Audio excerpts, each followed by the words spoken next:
যে রিজলভ হয়ে গুচি যায় হ্যাঁ ট্রিটমেন্ট হয়ে যায় বাকি যখন 10% হয় 10% অফ ফিমেলত এই ভাইরাসটো পারসিস্ট কৰে থাকি থাকি সৰুৰ পৰাই থাকে কিন্তু এই এইচপিভি ভেকচিন মানে ভাইৰাছটো কি কৰে যে সাৰ্ভাইকেল কেঞ্চাৰ কৰে ইউটেৰাইন কেঞ্চাৰ কৰে এতিয়া বহুতে নাজানিব সাৰ্ভিক্স কি হয় এতিয়া ইউটেৰাছৰ তলত এটা পাৰ্ট থাকে এইটো সাৰ্ভিক্স বুলি কয় হা এই সাৰ্ভাইকেল কেঞ্চাৰটো ছোৱালী মানুহৰ সবতকৈ মোষ্ট কমন কেঞ্চাৰ হয় সাৰ্ভাইকেল কেঞ্চাৰ আৰু সবতকৈ মোষ্ট ইজি ট্ৰিটেবল প্ৰিভেন্টেবল কেঞ্চাৰ হৈছে আপোনাৰ এইটো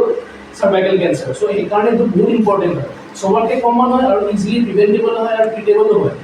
এইকাৰণে এতিয়া গভৰ্ণমেণ্টে এইটো প্ৰগ্ৰাম দিছে যাৰ পৰা মানে যোনটো ভেকচিন দিলে বস্তুটো প্ৰিভেণ্ট কৰিব পাৰে হা এতিয়া কথাটো হৈছে লেছ দেন 15 ইয়াৰ্ছত এটা ড'জ বা দুটা ড'জ দিলে ট্ৰিট হৈ যায়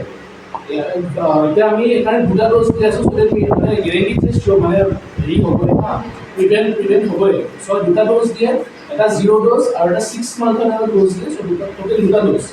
যদি মোৰ দেন 15 ইয়াৰ্ছ হয় এইটো গভৰ্ণমেণ্টৰ ফালৰ পৰা এতিয়া প্ৰগ্ৰামত নাই কিন্তু আপোনালোকে যদি নিজে ল'ব বিচাৰে কোনোবাই দেন প্ৰাইভেট হস্পিটেলত গৈ পেলাই এটা গভৰ্ণমেণ্ট হস্পিটেলত গৈ পেলাই নিজে ল'ব পাৰিব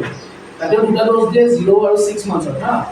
এতিয়া কথাটো হৈছে যে এইটো ভেকচিনটো প্ৰিভেণ্টেবল হয় কাৰণে ভেকচিনটো দিছে এতিয়া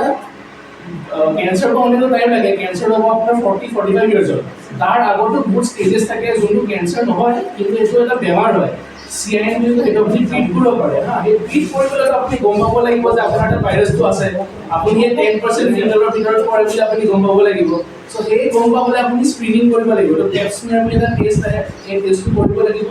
এইটো এনেইতো আপোনাৰ টিনেজ কিন্তু মানে 15 to 20 ইয়াৰ্ছৰ পৰা ষ্টাৰ্ট কৰিব পাৰে 5 ইয়াৰ্ছ মূৰে মূৰে স্ক্ৰিন কৰিব লাগে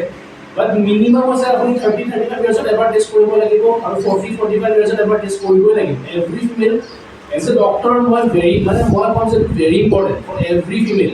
আৰু যোনটো ভেকচিন হয় ইট ইজ ভেৰি ইম্পৰ্টেণ্ট আপোনালোকৰ ঘৰত যদি কোনোবা ছোৱালী আছে ফিমেল আছে মাক ভণ্টি কিন্তু যিকোনো যদি মানুহ আছে আপোনালোকে এইটো বুজাই দিব যে এইটো লোৱাটো ভেৰি ইম্পৰ্টেণ্ট মানে ইমান ইজিলি ট্ৰিটেবল বস্তু হয় ন আৰু ইমান কমন হয় চ' কিয় ল'ব মানে ভয় খাব নালাগে এইটো বস্তুটো চবকে বুজাই দিব আৰু কথাটো হৈছে যে যোনটো ছাইড এফেক্টৰ কাৰণে বহুত মানুহে ভয় খায় এইটো এনেকুৱা ছাইড এফেক্ট নাই কিন্তু জ্বৰ চৰ্দি হ'ব টিবি ভেকচিনৰ নিচিনা লাইভ ভেকচিন হয় সেইকাৰণে অলপ জ্বৰ চৰ্দি হ'ব পাৰে বেজিলে জেগাত অলপ বিষাব পাৰে ইমানে ছাইড এফেক্ট তাতে এইটো চিৰিয়াছ ছাইড এফেক্ট একো নাই